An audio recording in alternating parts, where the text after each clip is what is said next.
Mon frère a 2 ans de plus que moi. C'était lui le chef. On était des enfants très politisés pour des enfants. Je me souviens qu'une fois, mon frère a découpé une robe rouge de ma mère pour faire un drapeau. On a été punis comme on le méritait, bien sûr. Que voulez-vous? Les révolutionnaires souffrent toujours. Mon père devait se rendre en délégation au Kremlin et je lui avais demandé de m'emmener. Je me souviens de tout en détail. Il y avait des projecteurs partout. La lumière était aveuglante. J'étais assise avec mon père à une table.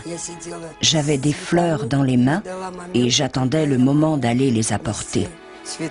Quand je me suis levée et que je me suis avancée vers Staline, quelqu'un lui a tapé sur l'épaule et lui a dit « Regarde qui vient te voir ». J'avais 2 bouquets dans les bras, car je devais en offrir un à Vorokilov de la part de mon frère. Mais Staline a pris les 2. Je lui ai dit « C'est de la part des enfants de la République bourriato-mongole ». Ribanov, qui se tenait juste à côté de lui, s'est écrié « Embrasse-le » et je l'ai embrassé. Que peut ressentir une enfant de 7 ans quand on la prend dans les bras? Bien sûr, Staline avait l'air très gentil. Puis quelqu'un m'a appelé. On criait « Gelia, Gelia !» et Molotov a tendu une petite boîte rouge. Staline l'a prise et a dit « Je vais la lui donner moi-même ». Elle contenait une montre bracelet en or. Puis il m'a dit « Tu n'arriveras pas à emporter le gramophone ». J'ai répondu que je pouvais appeler mon papa pour le faire. Tout le monde s'est mis à rire et je suis repartie avec la montre et le gramophone.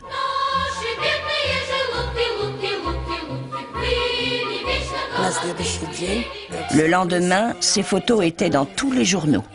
Du jour au lendemain, je suis devenue une enfant célèbre dans le monde entier.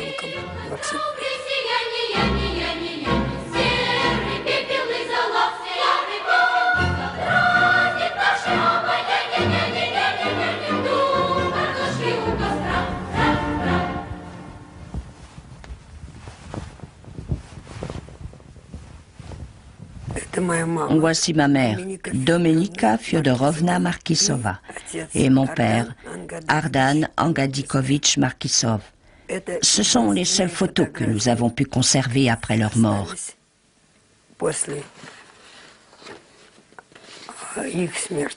En 1937, toutes les photos qui étaient à la maison ont été détruites. Ils croyaient qu'il ne fallait pas seulement supprimer physiquement les ennemis du peuple, mais aussi effacer toute trace de leur existence. Et c'est ce qu'ils ont fait.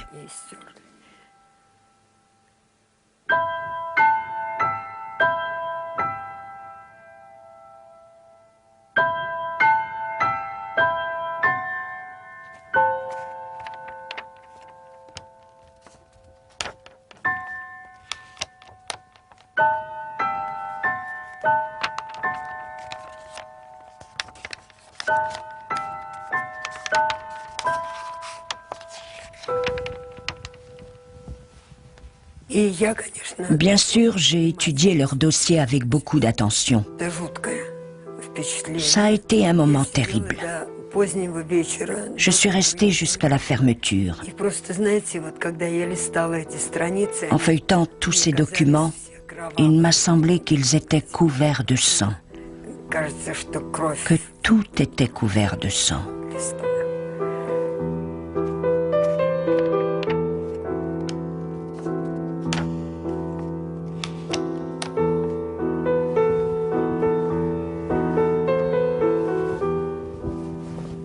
D'une certaine manière, je pense que je suis responsable de sa mort.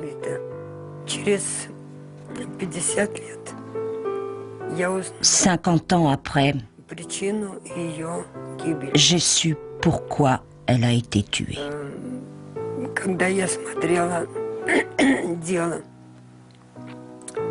Quand j'ai pu voir son dossier au FSB, j'y ai trouvé un document envoyé au NKVD qui disait « Markissova garde chez elle plusieurs portraits de Staline avec sa fille et aussi des cadeaux de Staline.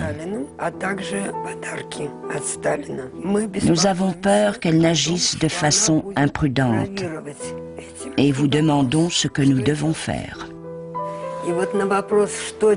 Il y a une réponse très claire à cette question, notée au crayon en travers de la page. À éliminer, signé Beria.